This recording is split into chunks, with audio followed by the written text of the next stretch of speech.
The Bank of England is spending it's spent £1 billion on company debt since the end of September. They are running through the money fast and furious, but borrowing costs are rising. What's the Bank of England going to be able to do to stymie any further drop in sterling?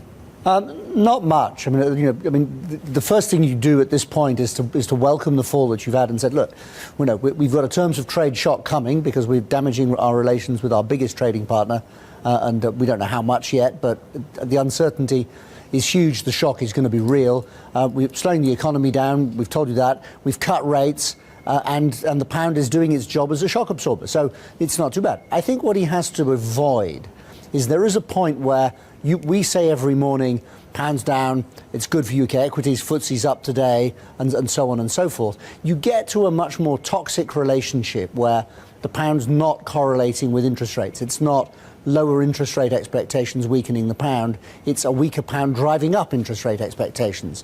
At that point, there's a risk premium on UK assets and the FTSE's going down when the pound's falling. That becomes a much more toxic environment where investors globally are scared of investing in UK assets. I mean, there's the break-evens. 10-year break-evens are just ratcheting higher.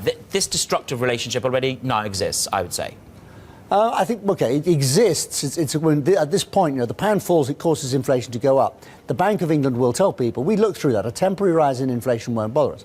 But as you say there, a 70 basis point rise in 10-year inflation expectations, and, sort of compound that through your 10 years, that's a lot of an additional increase in prices. That's one big Marmite effect. Stagflation light, would you call it that, Kit?